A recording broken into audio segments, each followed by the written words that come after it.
without any modern machinery. To find out, they decided to put history to the test.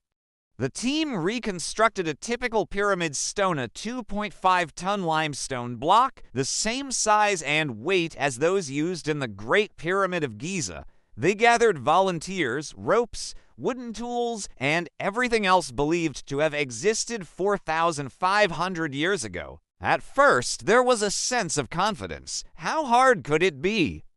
But none of them expected how quickly things would go wrong. 20 men grabbed thick ropes tied around the stone. On the count of 3, they pulled with all their might. The block didn't even budge. They regrouped, dug their heels into the sand, and pulled again, this time with a coordinated heave. Still nothing. Sweat poured down their faces, muscles strained, and the rough ropes began to burn their palms. It felt like they were trying to move a mountain. With one final, desperate shout, the stone lifted but only an inch off the ground. Then it slammed back down with a thud that shook the earth, nearly crushing a man's foot. The team stepped back, stunned and out of breath. The reality was sinking in. If 20 strong, modern workers could barely move one of the smaller stones. How did the ancient Egyptians manage to place 2.3 million of them to build something as colossal as the Great Pyramid? Frustrated but not defeated, they decided to try a different approach, dragging the block across the desert sand. Surely that would be easier than lifting it, but once again, the experiment failed.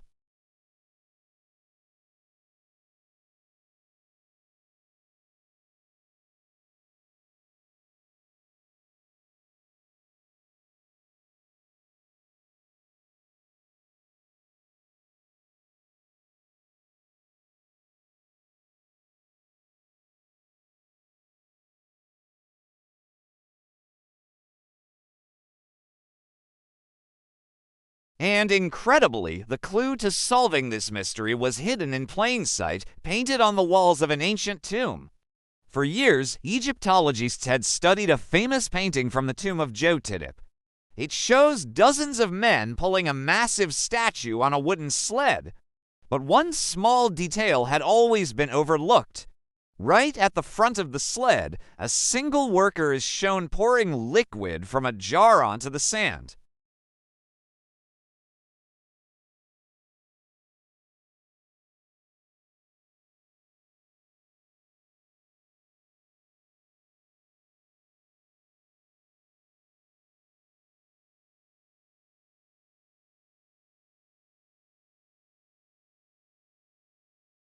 Why? Because wet sand creates far less friction than dry sand. Could this simple trick be the answer? The team was skeptical but willing to try anything. They soaked the path in front of the stone with water, just as the ancient painting depicted. The results were nothing short of unbelievable. The team tied new ropes, took their positions, and counted down 3, 2, 1, pull. This time, the stone didn't resist. It didn't dig in. It glided forward, smooth and steady, as if it were floating on ice.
It wasn't superhuman strength. It wasn't aliens.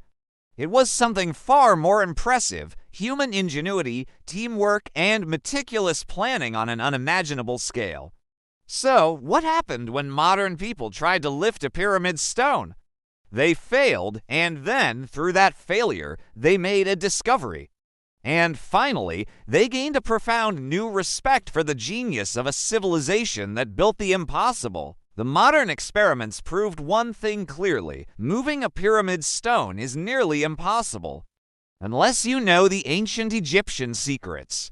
You need wet sand to reduce friction, sledges to slide the blocks, clever lever systems for lifting, and a highly organized workforce of thousands of trained people working in perfect sync. The pyramids aren't just monuments of stone. They are monuments of human brilliance, a testament to what we can achieve when we work together. Thanks for watching. If you enjoyed this journey into the past, don't forget to like and subscribe for more.